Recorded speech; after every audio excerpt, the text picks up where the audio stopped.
this is Dr. Aruna Selvambika. I am Assistant Professor in the Department of Cardiac Anesthesia. Today, as a continuation of ongoing Pediatric TE series, we'll be seeing the role of TE in transposition complexes.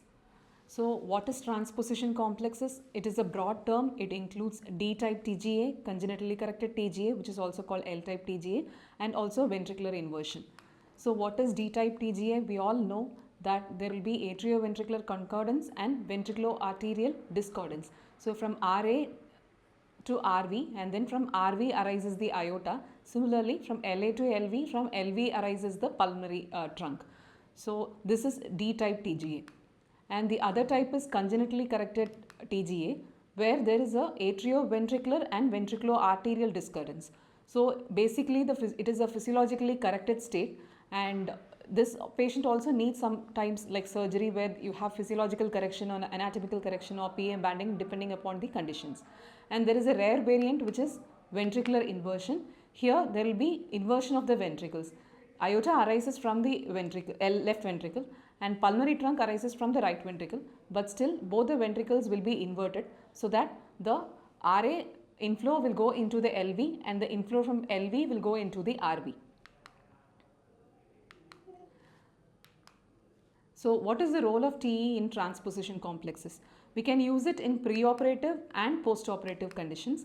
So, preoperative imaging, TE is rarely used for diagnosing transposition complexes because mostly a transthoracic echo will be done detailed anatomical conditions, everything will be provided by a transthoracic echo.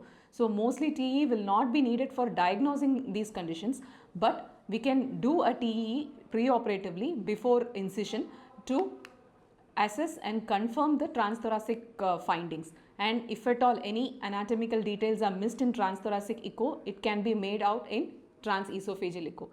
But our main role of TE will be in the post-operative imaging, that is after coming off bypass. So, we have to check the adequacy of the repair and we'll have to look for new findings if at all any valvular regurgitation is there or any obstruction is there, that we'll have to look in the post-operative TE. So, coming to the preoperative imaging which we do before incision. So, our main goal is to reassess and confirm the transthoracic diagnosis. So, what do we look for? Here, you'll have to identify the ventricle. We'll have to look which is the morphological LV and morphological RV. Then we'll have to assess the shape of the ventricle, which will tell us the operability of the case. And then we'll have to assess the LV mass, identify the great vessels and relation of great vessels. We'll see everything in detail now. So, how to identify the ventricles? This is a transthoracic image. Here, there are certain key points to differentiate right ventricle and left ventricle. So, in right ventricle, we can see a trileaflet tricuspid valve. Left ventricle will have a bileaflet valve. Mostly AML and PML. Unless AML has a cleft, it will be usually seen as a bileaflet structure. And the attachment of leaflet would be septal in right ventricle, whereas there is no septal attachment in case of left ventricle. And the location of annulus, as we all know, right ventricle is more apical and the mitral leaflet will be more basal.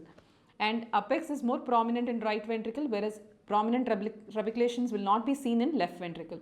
And the characteristic feature of right ventricle is the presence of moderator band, as we all know, and which is absent in the left ventricle. And infundibulum will be present in right ventricle, it is absent in left ventricle. This is how we differentiate the morphological RV from LV.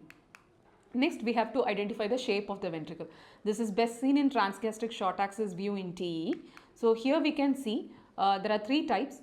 First type is the normal type where RV has a crescentic shape and LV, as we all know, is a bullet shape. And type 2, both are like septum is seen in the center. And type 3, septum is shifted towards the LV, and this is what we call as banana shaped LV. So, first two types are favorable and you can type 2 is called acceptable. So, this means these cases can be taken for correction, whereas type 3 we cannot operate. So, next thing we have to assess is the LV mass. So, what do we look here? We should know the preparedness of LV for a arterial switch surgery. So, basically we see left ventricular mass index to patient's BSA. So, it should be ideally more than 60 gram cubic meter. In that case, patient is fit for arterial switch surgery. If the LV mass index is less than 35 to 50, then the patient needs retraining of LV. So, that is what we do with PA band. So, here we can see there are three ways to assess the LV mass. One is a standard technique, then one is a pen technique, the other one is a ASE technique. So these are the formulas to calculate the LV mass. So based on this formula, we calculate the LV mass and then we index it to the body surface area. So next thing we'll have to see is identification and relation of great vessels to each other. So what is the core requirement of TGA is, first there will be VA discordance, like as I said before, there will be ventricular-arterial discordance, and there will be absence of crisscrossing of great vessels. So great vessels will not cross each other, it will lie side by side. So then we'll have to identify which are the great vessels. So we'll have to identify aorta by the origin of the coronary arteries, and pulmonary arteries should be identified by the branch pulmonary arteries. So this is RV inflow view, outflow view, where normally you see PA in long axis here and aorta will be seen as a short axis view here. But here both are seen in short axis, like as I said before, there is absence of crisscrossing and they lie side by side. So in this image, again, this is a RV inflow outflow view and with more angulation. Here we can see RA and the inflow tricuspid RV. From RV arises aorta and pulmonary artery is lying to its side. So next, there is one way to differentiate DTGA from DORV. In TGA, you can see a pulmonary mitral continuity, whereas in DORV, the normal aortomitral continuity is maintained. So here we can see in TGA, here is the pulmonary artery and this is the mitral. So pulmonary mitral continuity is seen. Whereas in DORV, here we can see overriding is more than 50% and this is a DORV, double outlet right ventricle. Here we can see the mitral valve is in continuity with aorta. So this aorta mitral continuity is seen. So coming to the preoperative imaging, we'll have to look for additional anatomical details. Like apart from diagnosing TGA, apart from looking for the ventricles and everything, we'll have to look for additional features. Like if at all there is a VSD present, or ASD with patent foramen and ovale, and then LV outflow tract obstruction. We'll have to look for the anatomy of the coronaries, origin of the coronaries, which is very important. And then if at all there is any abnormal AV valve functions like regurgitation or stenotic lesions are present, this we'll have to see in addition to the diagnosis. So VSD can be seen in mid-esophageal 4-chamber view, 5-chamber view, RV inflow outflow view, long axis view, deep transgastric 5-chamber view, and also deep transgastric RV-OT view. But color Doppler in VSD is not always easy in TGA because there is equalization of pressures of the ventricles in both ventricles, right and left ventricles. There might be equalization of pressures, so you might not see any color flow across the VSD. And the shunting is right to left. So you might have to adjust, there will be low flow velocities across the VSD. So we'll have to adjust the Nyquist limit to see the low flow velocities.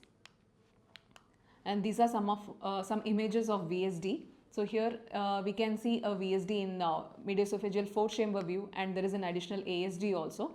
Here we can see shunting from right to left. This is another image of VSD in 4-chamber view. We can see shunting in both directions. This is a case of TGA with intact ventricular septum. So next is ASD and patent foramen ovale. This we can see in mid-esophageal 4-chamber view, 5-chamber view, bicaval view, and also deep transgastric atrial septal view. This you can we can make a deep transgastric 4-chamber view. From that you can make a 90 to 100 degree angulation, and then you can focus on the atrium to look for ASD and PFO. So this is again a mid-esophageal 4-chamber view where we can see the ASD.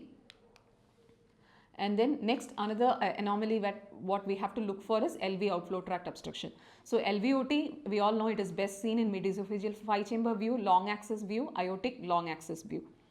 So we'll have to look for LV outflow tract obstruction in relation to the VSD and conal septum. There will be deviation, there might be an anterior deviation of the conal septum which might cause LV outflow tract obstruction. And semilunar valves anatomy and dimensions we'll have to look in addition, and also the great artery dimensions.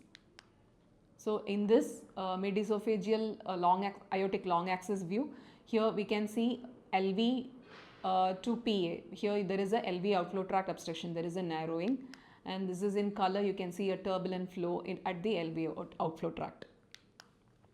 And next important thing is coronary anomalies. We know that coronary anomalies are very common with TGA, and this is a Leiden classification for coronary anomalies seen in TGA. So first, type A is a normal type. In type B, you can see circumflex arising from the right sinus, and type 3 it will be inverted. From left coronary sinus arises the right coronary artery, and from the right sinus arises the circumflex artery. So these are the other types of coronary abnormalities. How do we identify? Basically, in transesophageal echo, it is difficult to identify coronaries. It is usually better seen in transthoracic echo, and again you will have to adjust the Nyquist limits to identify the low flow velocities. If at all you will have to see the origin of the coronaries, then we will have to see in mid-esophageal aortic short axis view. So here in aortic short axis view, we can see the origin of the coronaries here in the right and here in the left, one in the left. This is the LCA and this is the RCA. In this image again you can see the origin of RCA from the aorta and RCA here, LCA from the aorta. This is an anomaly where both the coronaries are arising from the left coronary sinus. Then coming to the postoperative imaging, here our main goal is to look for the adequacy of the repair. We'll have to see if the repair is adequate.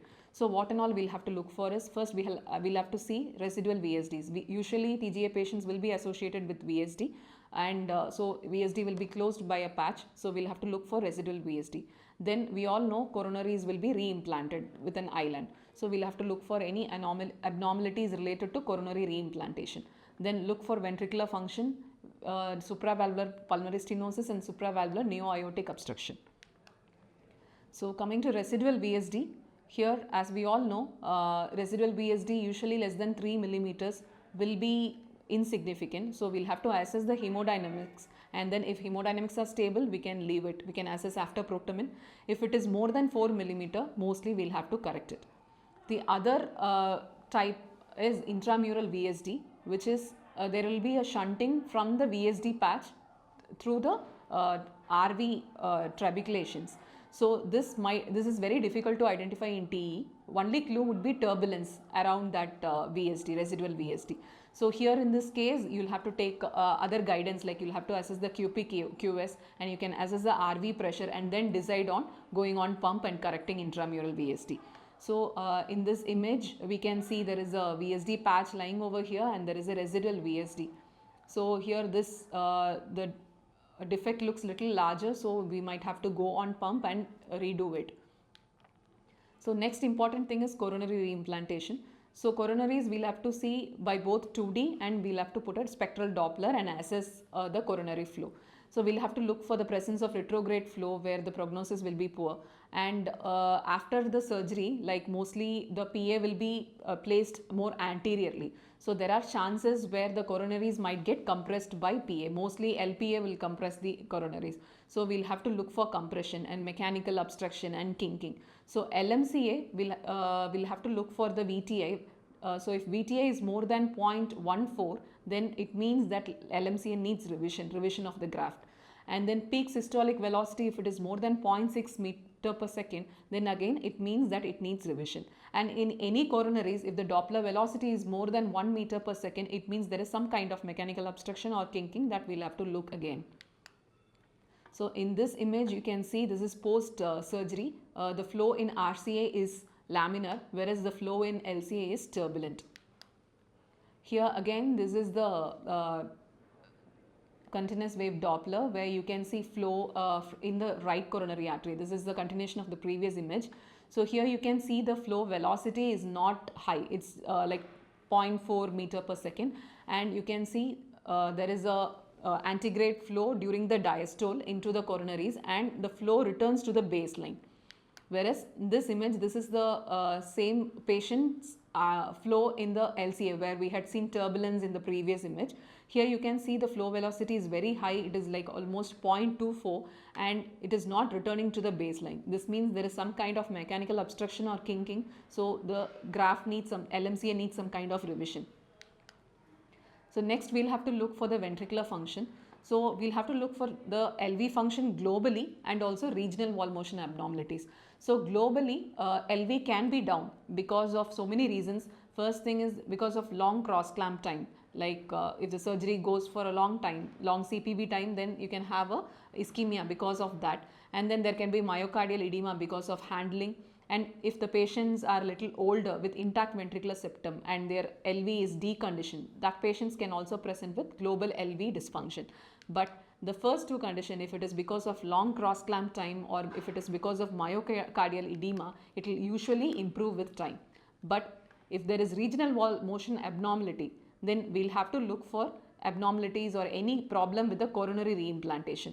We'll have to assess again the coronary flow, and if needed, we'll have to revise the grafting. So what else we'll have to look for? There can be a mitral regurgitation. Mitral regurgitation can be because of ischemia, which is usually associated with some coronary obstruction or kinking, which can cause papillary muscle ischemia and lead to mitral regurgitation. And otherwise, we'll have to look for pulmonary hypertension as well. If the patient has a large VSD, patient can develop pulmonary hypertension. So in that case, we know how to look for the RVSP. So I'm not going into that detail. So as said before, if there is any regional wall motion abnormalities, it is not improving, that means that coronary needs revision. Then we'll have to look for supravalvular pulmonary stenosis. So it can be because of small main pulmonary artery. Patient would have had a small main pulmonary artery, or patient would have had a hypoplastic branch pulmonary arteries, which can lead to valvular PS. And LPA is more prone for narrowing if the patient had undergone a Lecomte maneuver, where the PA is placed more anterior and LPA will undergo some amount of stretching, which will cause obstruction at the level of LPA. And then at the anastomotic site, we'll have to look for any obstruction. Next, we'll have to look for supravalvular aortic stenosis. This could be because of native obstruction, or because of the anastomosis there could be an obstruction, and if at all previous PA banding is done, that would have led to some amount of obstruction and narrowing, which is leading to significant obstruction. Now we'll see what we'll have to look post Sennings or mustard procedure. We all know what is Sennings and mustard procedure. It's an atrial switch procedure. So in Sennings we use patient's own tissue, whereas in mustard we use a graft or a pericardial patch to create a baffle, so that the systemic venous return goes into the RV and the pulmonary venous return comes into the LV. So we'll have to look for the venous drainage which is happening into the corresponding ventricles. So from here we can see there is superior limb and inferior limb. The systemic venous return will go into the LV, and from there it enters into the pulmonary artery. Here again the pulmonary venous return comes into the RV, from where it enters the aorta. So again we'll have to look for any leaks present in the baffle and look for any obstruction in future. So here we can see the post-Sennings procedure, where the pulmonary venous return is entering into the RV, from where it enters into the aorta, and the systemic venous return is baffled to the mitral valve, from where it enters LV and enters the pulmonary artery. So we can see the superior and inferior limb, and this is a pulmonary venous chamber. So post-complex repairs, what we'll have to look for? Post-rastally, when it is TGA with LV outflow tract obstruction, usually rastally is done. Here we'll have to look for the opening of the LV outflow tract post-correction, because there will be a lot of distance between the VSD and the aorta, which is placed more anterior. So we'll have to look for any obstruction. And then when there is RVOT reconstruction done by RVPA conduit or REV procedure, we'll have to look at the RVOT also. And then we'll have to look for the PA anatomy and again for the coronary compromise. So here we can see this is post CPB, and here there is a new aortic AR, mild AR, and here we can see MPA is placed more towards the RV. This is RVOT reconstruction is done. We'll have to look for the RVOT and also the LVOT, look for any LVOT obstruction. So in case of redo and re-intervention post arterial switch, we'll have to look for RV outflow tract obstruction. Usually ASC standards are like, if there is RVSP is more than 60 in symptomatic patient and more than 80 millimeters of mercury in asymptomatic patient, we'll have to do a correction. And if there is RV dysfunction in asymptomatics, then again this is a European standard for redo. So we'll have to look for neo aortic AR and coronary complications, again that can lead to redo or re-interventions. So with this we'll have to assess in the pre-operative echo. And if the patient comes post atrial switch, then again as said before, we'll have to look for baffle leak and then systemic venous obstruction, pulmonary venous obstruction, and AV valve regurgitations. So few words about congenitally corrected TGA. Here in preoperative state, we'll have to look for pulmonary and subpulmonary obstruction. Pulmonary obstruction can happen at various levels that we'll have to look in the preoperative echo, and 90% of the patients of congenitally corrected TGA will have some kind of tricuspid anomalies, and they'll have Epstein's type anomaly as well. And again, we'll have to look for the coronary anomalies. The rest of the things are like how we see for DTGA, it is almost the same. These things we'll have to look specifically in congenitally corrected TGA. So this is a case of congenitally corrected TGA where RA inflow into the LV, and from LV arises your pulmonary artery. So from LA the inflow into the RV, and from RV there will be the aorta. So it is congenitally corrected, and here again we'll have to assess the morphological LV and RV by whatever things I had told before. So here we can see there is tricuspid regurgitation, severe tricuspid regurgitation as well. And from LA to RV and RV to aorta is clearly seen in this image. Again, here we can identify the aorta and pulmonary valve, pulmonary artery by the origin of coronary. See, from aorta coronaries arise, and from pulmonary artery the branch PAs will arise.